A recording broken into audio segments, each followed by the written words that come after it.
10 pendidikan keluarga akan membahas tentang peran gender dalam keluarga.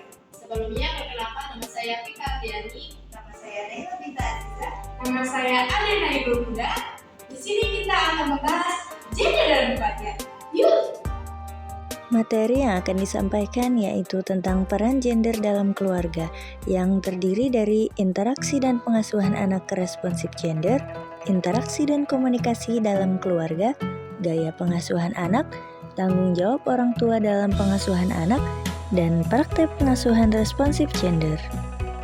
Pembahasan pertama yaitu interaksi dan pengasuhan anak responsif gender. Menurut Francis dan Gies, pada tahun 1989, istilah keluarga adalah garis keturunan hubungan biologis, seperti orang tua, nenek, kakek, saudara, saudara sepupu, dan paman dan bibi. Meskipun tempat tinggal sama atau berbeda. Keluarga juga berarti orang tua dan anak yang tinggal bersama dalam membentuk suatu keluarga. Kegiatan mengasuh dan membesarkan anak-anak itu suatu yang tidak mudah loh. Membesarkan anak laki-laki dan perempuan dilibatkan dari kesenjangan gender dan secara berlangsung dan bergenerasi. Tindakan untuk mengoptimalkan perkembangan anak beribrab meringkas temuan utamanya dari revolusi dan ilmiah dalam studi perkembangan manusia bahwa 1. Untuk berkembang secara intelektual, emosional, sosial, dan moral, seorang anak membutuhkan partisipasi dan aktivitas progresil yang lebih kompleks secara resiprokal. Dengan kondisi harian berlangsung selama kehidupan anak bersama satu atau lebih orang yang menjadikan anak untuk tumbuh kuat, mutual, irasional, attachment, dan yang berkomen terhadap kesejahteraan anak dan perkembangan anak selama hidupnya. 2. Penerapan dan pemeliharaan pola integresif akan lebih kompleks dan emosional attachment antara pengasuh dan anak, dan tingkat ketersediaan dan keterlibatan orang dewasa ketika yang membantu, mendorong, menjelaskan, dan mengekspresikan kekaguman.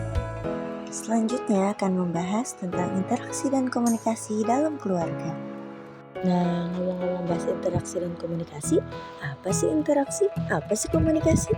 Interaksi adalah suatu jenis tindakan yang melibatkan dua orang atau lebih yang mengharapkan timbal balik dan menguntungkan satu sama lain.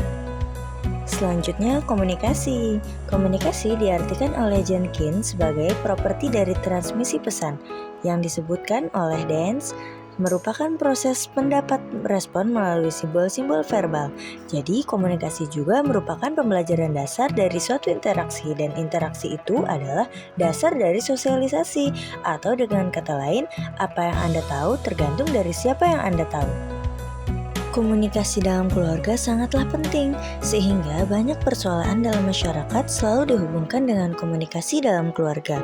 Misalnya, masalah prestasi belajar anak-anak, kenakalan remaja, kebersihan lingkungan, keamanan dan ketertiban lingkungan, dan sebagainya. Kondisi yang melatar belakangi individu juga sangat berpengaruh dalam komunikasi intrapersonal. Sikap dan tingkah laku antara orang tua dan anak sangat mewarnai hubungan antara anak dengan orang tuanya. Karena reaksi yang secara konstan dilakukan oleh orang tua akan mengundang reaksi dari anaknya. Oleh karena itu, nilai-nilai latar belakang individu akan melandasi perilaku dalam berkomunikasi dengan orang lain. Pembahasan selanjutnya yaitu gaya pengasuhan anak.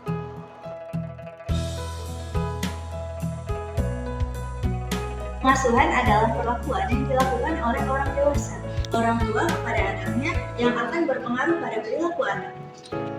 Berikut adalah pengertian pengasuhan dari berbagai ahli. Yang pertama dari Jensen dan Fraser pada tahun 2006. Pengasuhan berkaitan dengan perlindungan anak untuk meningkatkan kesejahteraan anak dalam mengatasi masalah penyalahgunaan bahas kimia. Yang kedua, menurut Santrok 2009, pengasuhan adalah sosialisasi yang resiprokal dua arah antara orang tua dan anak dengan kondisi anak-anak disosialisasi oleh orang tua sebagaimana orang tua disosialisasi oleh anak-anaknya. Untuk gaya pengasuhan ada banyak loh, tetapi kita hanya fokus pada 3 gaya pengasuhan. Yang pertama ada gaya pengasuhan demokratis. Gaya pengasuhan demokratis adalah pengasuhan yang memiliki kontrol serta kehangatan yang tinggi. Orang tua mengarahkan aktivitas anak, memberikan dorongan, menghargai tingkah laku anak, dan membimbingnya. Lalu yang kedua ada gaya pengasuhan permisif. Gaya pengasuhan permisif adalah gaya yang memiliki kehangatan yang tinggi namun kontrol yang rendah. Orang tua mengajarkan peraturan pada anaknya dan cenderung pasif ketika menghadapi ketidakpatuhan anak, sehingga anak akan sulit beradaptasi pada fase kehidupan selanjutnya. Yang ketiga ialah gaya pengasuhan otoriter. Gaya pengasuhan otoriter yaitu memiliki kontrol yang tinggi dan kehangatan yang rendah. Orang tua menilai anak berdasarkan tingkah laku anak dan terlalu berlebihan dalam mengontrol anak, kurang dalam mengasuh anak, mengangkat anak. Orang tua Selanjutnya yaitu tanggung jawab orang tua dalam pengasuhan anak. tanggung jawab orang tua dalam pengasuhan anak. Yang pertama ada orang tua dan keluarga bertanggung jawab menjaga kesehatan anak dan merawat anak sejak dalam kandungan, mengasuh, memelihara, mendidik, dan melindungi anak. Ayah dan ibu mempunyai tanggung jawab yang sama dalam mengasuh, mendidik, dan melindungi anak-anaknya. Walaupun dalam pelaksanaan sehari-hari, pengasuhan ibu sangat dominan dalam kehidupan. Yang ketiga, baik ayah maupun ibu menciptakan iba mengajari anak sejak usia dini untuk melindungi diri dan melatih kemandirian sejak kecil. Lalu yang keempat, baik ayah maupun ibu memberikan pendidikan yang berkaitan dengan pemahaman dan penerapan nilai-nilai lokal dan budaya setempat seperti nilai berbagi, nilai kebersamaan, dan nilai kebermasyarakatan. Lalu yang terakhir, baik ayah maupun ibu memberikan dorongan bagi peningkatan keeratan hubungan antara anggota keluarga dengan anggota keluarga lainnya.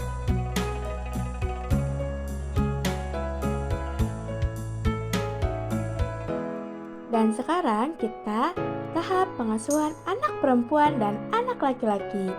Yuk kita bahas. Pengasuhan anak perempuan sangatlah penting karena anak perempuan lebih cenderung sensitif. Orang tua harus bijaksana dan hangat serta penuh pengertian memberi solusi tentang sifat laki-laki dan menghargai laki-laki. Tadi kita sudah membahas tentang pengasuhan anak perempuan. Sekarang kita bahas yuk tentang pengasuhan anak laki-laki. Pengasuhan anak laki-laki sama halnya dengan pengasuhan anak perempuan. Yang membedakan, anak laki-laki diharapkan menyosialisasi bagaimana secara orang laki-laki memberi perlindungan dan nasihat pada perempuan. Contohnya, bagaimana kemitraan laki-laki dan perempuan di dalam keluarga dan masyarakat. Lalu, pada siklus kehidupan itu ada tahapnya loh. Yuk kita bahas tahapan siklus kehidupan berkeluarga. Pertama, ada tahap awal perkawinan.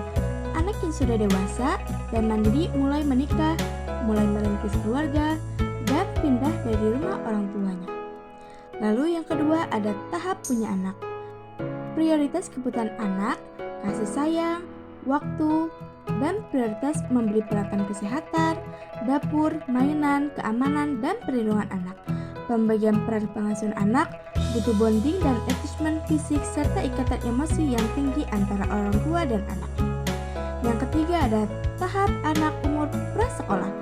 Kebutuhan biaya anak bertambah meningkat untuk mulai sekolah.